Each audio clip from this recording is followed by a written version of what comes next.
В настоящее время одной из актуальных тем является вопрос о дополнительных мерах поддержки разным категориям граждан, в том числе семьям с детьми. И одна из таких мер, мы ее сегодня как раз обсудим, это выплата на детей в возрасте от 3 до 7 лет. И помочь нам разобраться в этом вопросе поможет Риана Ханум Усманова, юрист. Салям алейкум, Риана Ханум. Расскажите вообще об этой выплате. Насколько я понимаю, это новая мера поддержки, да? То есть раньше такая выплата не выдавалась. Да, действительно, Арзаханум. Уже с июня 2020 года малоимущие семьи смогут оформить ежемесячную денежную выплату на детей в возрасте с 3 до 7 лет включительно. Соответствующий указ подписал президент еще в марте 2020 года. Какой размер этой выплаты, то есть сколько будут получать такие семьи? Ежемесячная денежная выплата осуществляется в размере 50% от величины прожиточного минимума на детей, установленного в Республике Крым за второй квартал года, предшествующий году обращения за выплатой. То есть в 2020 году размер выплаты составит 5612 рублей. Стоит также отметить, что если в семье есть несколько детей в возрасте с 3 до 7 лет включительно, то выплата будет осуществлена на каждого из них. При этом пособия и иные меры социальной поддержки, которые получает семья, будут сохранены. Ежемесячная выплата осуществляется со дня достижения ребенком возраста 3 лет, но не ранее 1 января 2020 года, до достижения ребенком возраста 8 лет. В 2020 году ежемесячная выплата предоставляется за прошедший период, начиная со дня достижения ребенка возраста 3 лет, если обращение за ней последовало не позднее 31 декабря 2020 года. Кто имеет право на данную выплату? Какие семьи? Право на ежемесячную денежную выплату имеет один из родителей, но при условии, что доход семьи не превышает размера прожиточного минимума на душу населения. То есть на сегодняшний день размер прожиточного минимума на душу населения в Крыму составляет 10 748 рублей. Например, если на каждого члена семьи, к которым относятся родители и дети, приходится не более 10 748 рублей в месяц, то такая семья сможет оформить данную выплату. Как и где можно оформить данную выплату, если, например, семья подходит по всем этим критериям? Здесь все просто. Для оформления выплаты в местный орган социальной защиты необходимо обратиться с подачей заявления. Либо лично, либо через многофункциональный центр, либо через портал госуслуг, либо по почте, как удобнее. Угу. Но кроме заявления какие-то еще документы, да, нужны будут? Какие-то справки о доходах? Нет, здесь упростили порядок, то есть необходимо подать только заявление, типовая форма будет размещена на сайте органа социальной защиты, и лишь подав заявление, вы сможете дождаться результата по рассмотрению вашего заявления.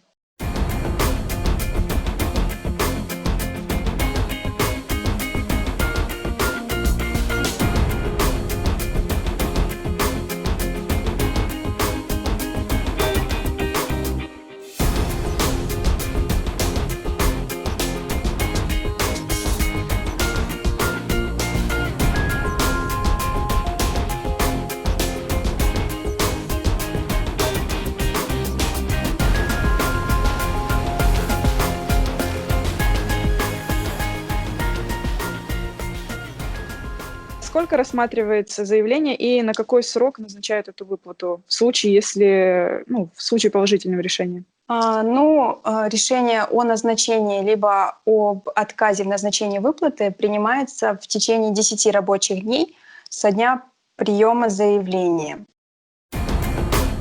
Решение о назначении либо об отказе в назначении ежемесячной выплаты принимается органом труда и социальной защиты в течение 10 рабочих дней со дня приема заявления. При этом решение о назначении либо об отказе в назначении ежемесячной выплаты выносится в течение 20 рабочих дней со дня поступления заявления. И в случае положительного решения по вашему заявлению выплата будет назначаться сроком на год, по истечению которого вам снова необходимо будет подать заявление. То есть данную выплату на детей от 3 до 7 лет достаточно просто получить, либо есть какие-то особенности? Да, действительно, есть особенности, и в первую очередь они связаны с тем, что в выплате вам откажут, если в течение 3 месяцев, предшествующих месяцу обращения за выплатой, вы не работаете, не учитесь, не служите, либо не состоите в центре занятости в качестве безработного. И даже если состоите, нарушаете правила действующего законодательства о занятости населения.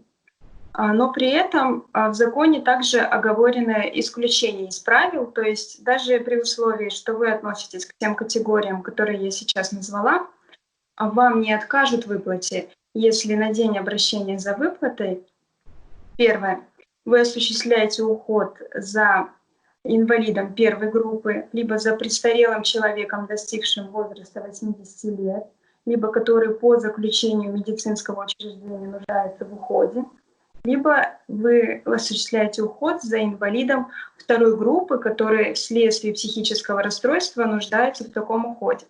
Второе. Вы осуществляете уход за ребенком-инвалидом в возрасте до 18 лет. Третье.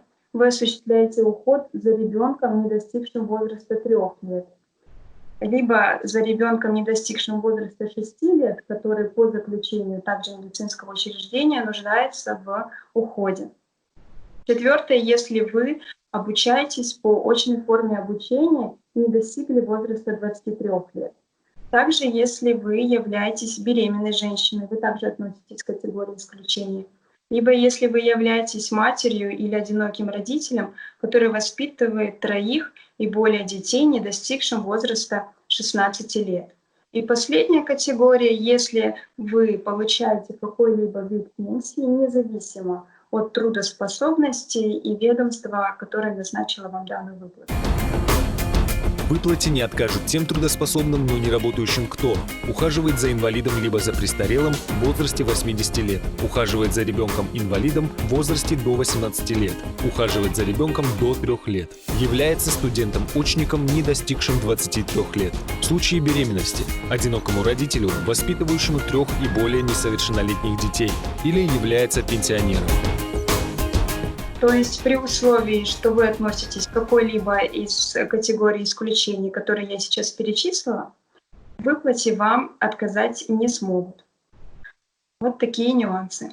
Çok sağ olun, Риана Ханум. Мы поговорили о дополнительной мере поддержки такой категории граждан, как семьи с детьми. Конкретно это выплата на детей от 3 до 7 лет. Поговорили с юристом Рианой Усмановой.